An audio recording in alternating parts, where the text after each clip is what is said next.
Let me share two of my experiences. I'm just speaking in English because the majority of my audience is not Bangladeshi or Bengali audience. In order to respect that, I use English. Even though this experience is absolutely for the people in our country, in June, I think 29th, I flew to Bangladesh. First time with Ethiopian Airlines, and the experience was not bad.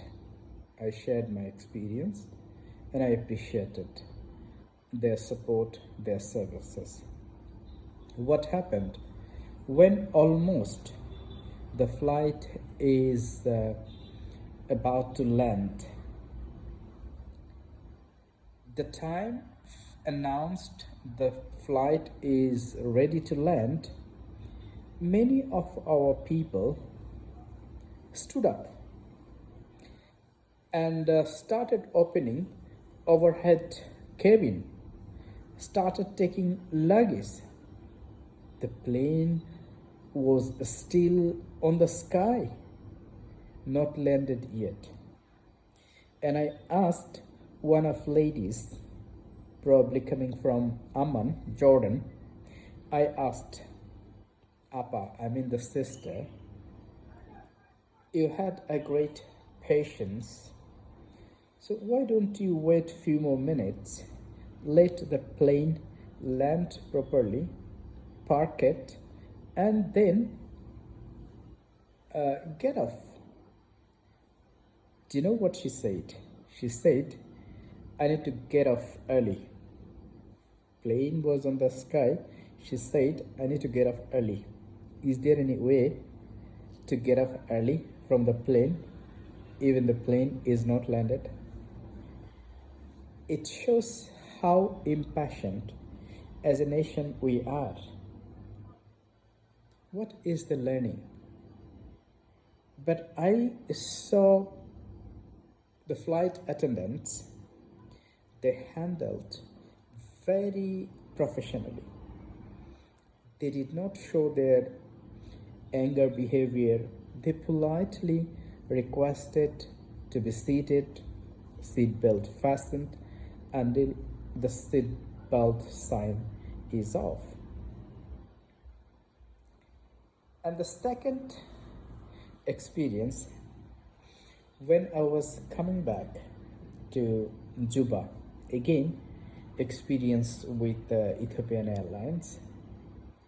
When the plane landed in Addis Ababa airport, plane was moving through the taxiway, and many of Bangladeshi passengers just became crazy, stood up, opened the overhead cabin, and started taking luggage.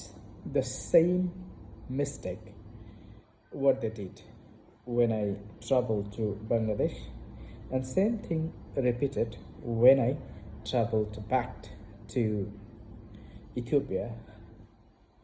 So this shows really we need to learn our civic education, and we need to improve our common sense. Our people are academically very smart. Very interesting thing. Like what I have noticed, the people were opening overhead cabin, started taking luggages. All are not the labor category people. Labor category, I'm not like categorizing. I'm just sharing. Okay, I agree they have very little or small education, so they don't have proper educations. That is the reason they can do it. But majority I have seen, they are well dressed, and it seems they are well educated.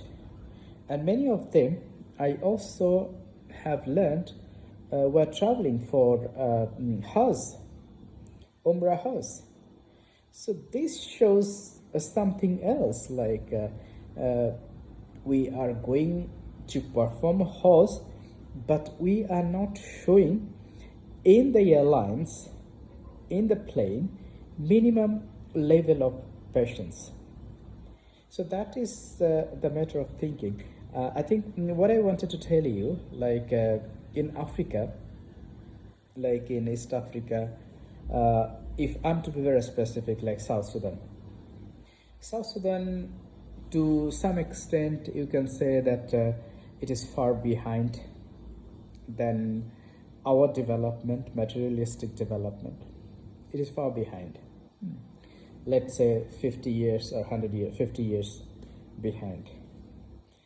And also in terms of academic educations, they are far behind. But in terms of civic education, South Sudanese people and overall African people, they are 100 years, more than 100 years ahead than us. If they get a little push, they can flourish like any other than any other nations. They can develop, they can progress because their common sense is highly commendable. Their civic education is so strong, where we need to improve a lot. Our civic education and common sense are very fragile. We talk a lot. We did that, but the basic things like our education system, our families, societies, they are not concerned about developing this civic sense, developing this common sense. This is also a big part of our education system, supposed to be. Thank you.